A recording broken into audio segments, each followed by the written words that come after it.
Maligayang pagbabalik mga pre, pag-uusapan natin ngayon si Casimero at Inoue. Pero bago yan, kung bago ka pa lang sa channel na ito, ay huwag mong kalimutang mag-subscribe at i-hit ang notification bell button para lagi kang updated sa sunod nating upload.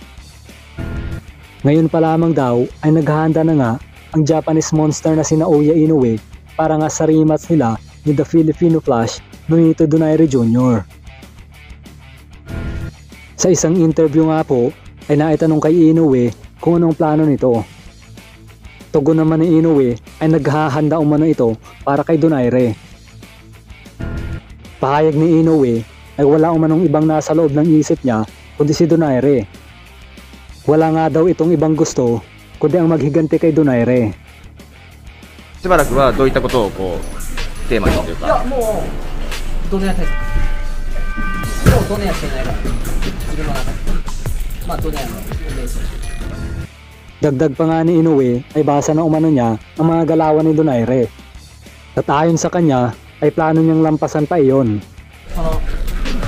13ラウンド目から始まる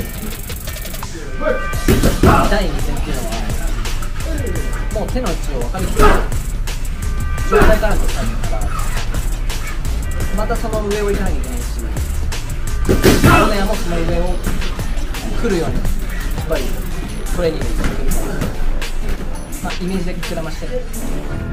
Paliwanag pa nga ni Inoue na bagamat malapit na umanong mag-40 si Donaire ay hindi naman umanong problema iyon dahil maganda umanong lifestyle ni Donaire at maalaga pa sa katawan.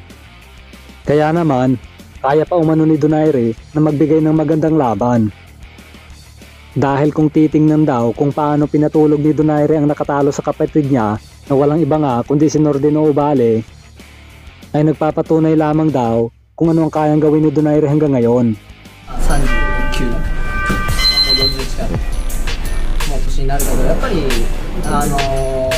節制しっかりして常にそのボクシングのことを考えて彼らのことを考えている選手っていうのはもう40歳近くてもまだまだ打ってるし侮れないだと思います。やっぱりタクマをね完封したウバーリを倒し方するっていうのはやっぱりまだまだドネア健在っていうものを証明したし Dahil napatunayan umano ni Donaire na meron pa siyang ibubuga, kaya interesado umano ito na muling labanan si Donaire. 証明したからこそドネア強い興味持ったしお願いします。ありがとうございました。 Dito nga po ay makikita natin na hanggang sa ngayon ay hindi pa rin maalis sa isipan ni Inoue ang nangyari sa unang paghaharap nila ni Donaire. Na kung saan nga ay binasag ni Donaire ang eye socket nito. Na kung inyong ang maaalala ay naging sanhi para mapayakap ito kay Donaire. Dahil sa mga oras ng iyon ay nakakakita ito ng maraming bituin. Kaya naman, nasambit talaga niya sa interview na gusto nitong maghiganti kay Donaire. Kaya abangan na lang natin kung ano ang mangyayari sa muling paghaharap ng The Monster at The Filipino Flash. Sa ibang balita naman tayo mga pre. Muli nga pong nagbanta ang 3 Division Champion at kasalukuyang WBO Bantamweight Champion na si Janriel Casimero laban sa umano'y mga tao na nasa likod ng Anayay Peking rape case. Sa isang live nga po ni Cuadro Alas sa kanyang YouTube channel ay hindi nga nito natiis at binanata na ang mga kalaban nito na kung tawagin niya ay mga surot. Makikita nga po sa video na ang unang bumanat ay ang kapatid at head coach nito na si Jason Casimero. Itinapat nga po ni Jason ang cellphone nito sa camera at binasa ang isang simple pero malaman na mensahe. Napatama nga sa mga haters ng Casimero Gathers. No t-shirt saka jacket. Oh, ayan na. Ay, ito na pala para mabasa ninyo. Ayan na.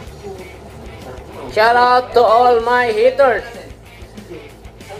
If you don't like me, what make you think that I like you too? Okay. Ayan. Pinagkaiba lang, mas may paki kayo sa akin. Ayan. Ako wala. Ito.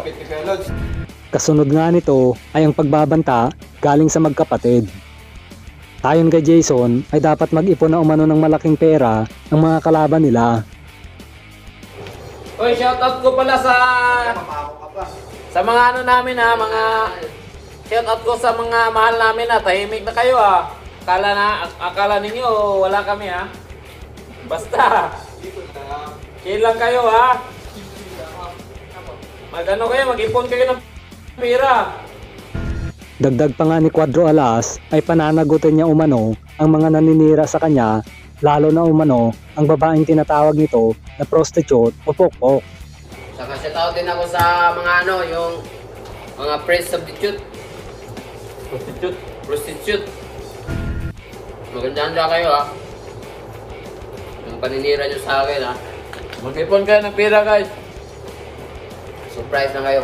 Surprise. Prostitute. Sa Tagalog, ano yun? Pokpok.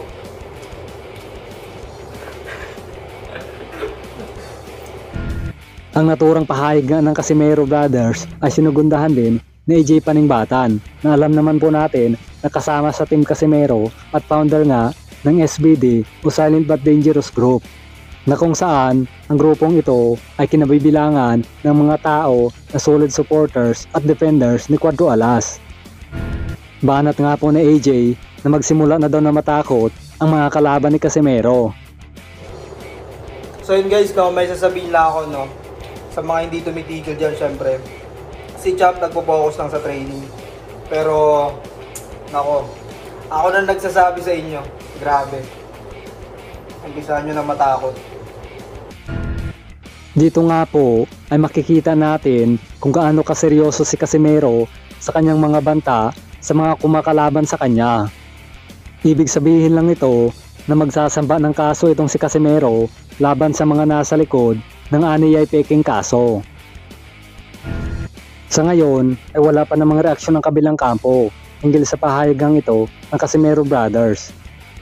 Kaya abangan na lang natin ang mainit nilang paghaharap sa korte. At tingnan na lang natin kung sino talaga ang nagsasabi ng totoo at kung sino nga ang maghihimas ng malamig na rehas.